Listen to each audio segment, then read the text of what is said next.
هنوصل من وراها الحاجه، يعني عارف بالظبط كده زي الجمل الصحفيه المشهوره: نشجب ونندد ونطالب جميل. ونطلب ونصرح.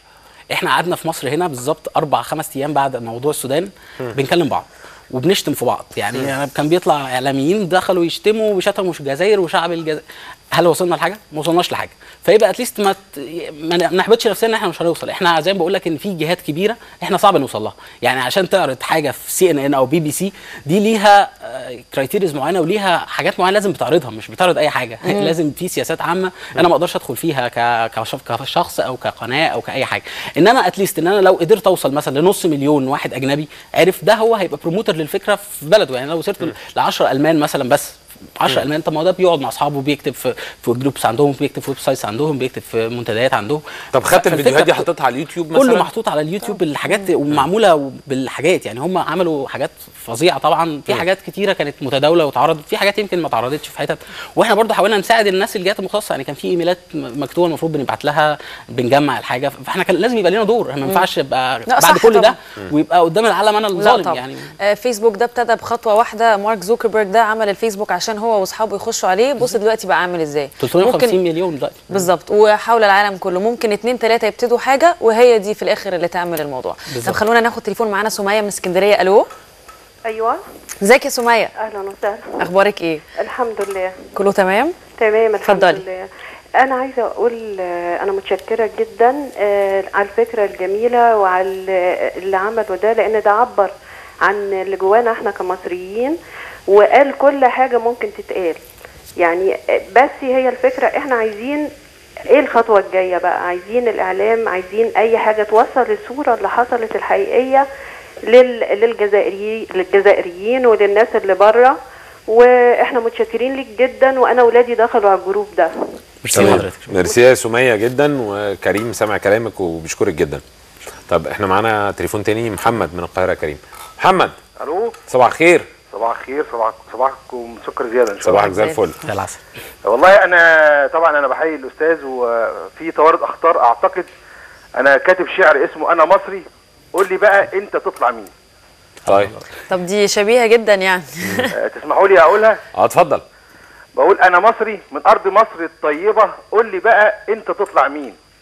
انا الحضاره، انا الاهرامات قبل ما انت تتولد بالاف السنين. انا من بلد ستنا هاجر ام اسماعيل، قول لي بقى انت تطلع مين. انا اللي سعى في ارض موسى وغرق فرعون والتابعين. انا اللي في ارضه كلم موسى ربنا، قول لي بقى انت تطلع مين. انا اللي احتمل المسيح بارضه وحموه اهل مصر الطيبين. انا ارض الديانات والرسل، وصى علينا الرسول الامين. انا من مصر ذكرها الله في القرآن، قول لي بقى انت تطلع مين.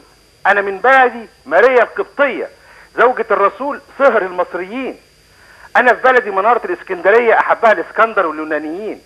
انا النيل والمية الحلوة والهوى وارض مزروعة على الجنبين.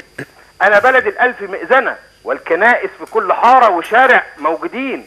انا من بلد الازهر الشريف والحسين، قول لي بقى انت تطلع مين. انا سعد زغلول واحمد عرابي ومصطفى كامل وطه حسين. انا بلد عبد الناصر زعيم الامه، ساعد اليمن وحرر الجزائريين. انا بلد رجل السلام قاهر حلم الصهيونيه وانشوده الاسرائيليين. انا ابويا ابو علاء وابو العامل والفلاح وابو كل المصريين. انا من بلد فاروق الباز عضو ناسا، قول لي بقى انت تطلع مين. انا بلد الاديب نجيب محفوظ ونوبل الادب في بين القصرين.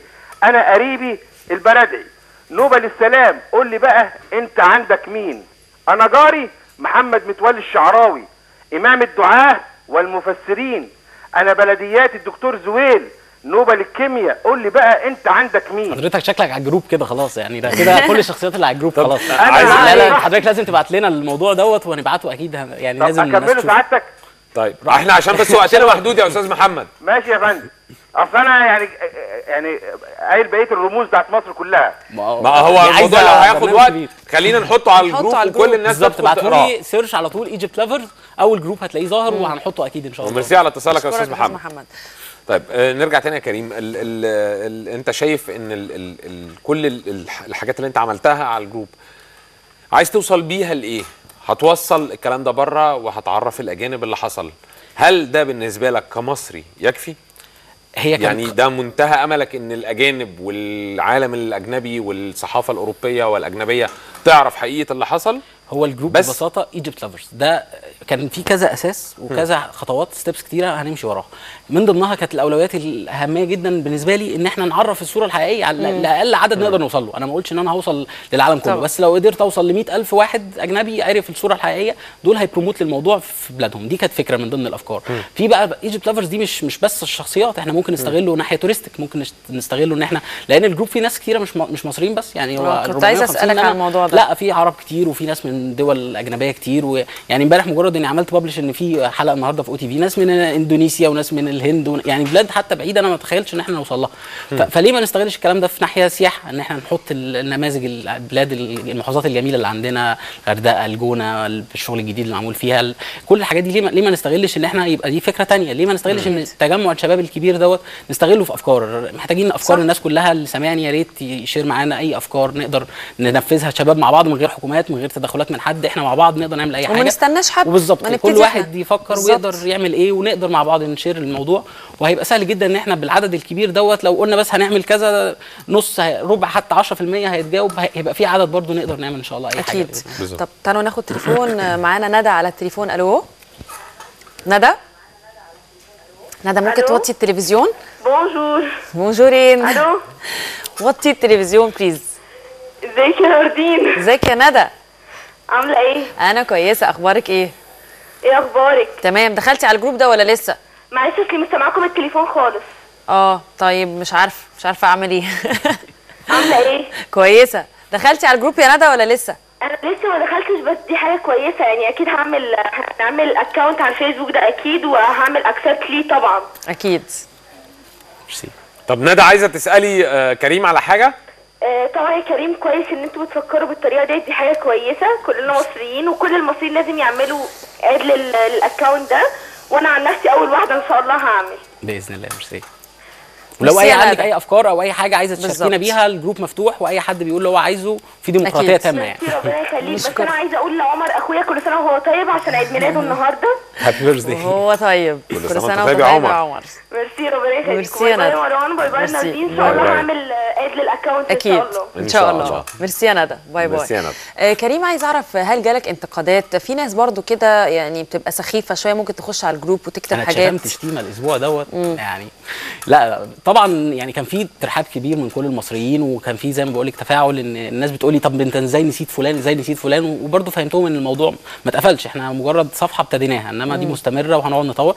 انما على الجانب الاخر طبعا كان بيجي لي يعني من الجانب المضاد طبعا كلام مش مظبوط خالص، وخلاص يعني الواحد اتعود. مش مظبوط ان انت يعني مثلا يعني ليه تفخر بكده او كذا كذا كذا بقى ان يعني المفروض كمان ما نفخرش بنفسنا يعني. طبعا مش فاهم ايه المفروض نعمله، انما هم كانوا بيواجهوا كلام طبعا مش مظبوط. طب بتتصرف ازاي في لا انا بحاول ارد، لان هم مشكلتهم برضو انا حسيت يعني كل اللي كانوا يعني بيبعتوا لنا حاجات حافظين مش فاهمين بالظبط. ده زي في مصر ما احنا عارفين، هو حافظ كام جمله وبيقولها ومن غير اي وعي ومن غير اي حاجه. يقول لك احنا مثلا بعملاء اليهود مثلا، طب انت دورك ايه؟ ورحت عامل بقى، انا طبعا مش راجل سياسي مثلا كبير، فما عنديش الخلفيه دي، انما رحت عامل سيرش على دور مصر فعلا في العمليه الفلسطينيه من بدايتها خالص، ورحت عامل ببلش ليه وقلت له ده كان دوري، انت لو ليك دور تاني قوله. يعني بقيت احاول ما اردش الشتيمه بشتيمه، انا مش هعرف اعمل كده. انك تثبت بقى بالظبط. انت بتقول لي انت عميل يهود، طب خلاص. بيقول لي مثلا حاطين صور مثلا لينا مع دبلوماسيين اسرائيليين، دي سياسه ما نقدرش نتكلم فيها، وفي المقابل رحت حاطط صوره مثلا لبوتفليقه مع الرئيس يهود باراك، ساعتها كان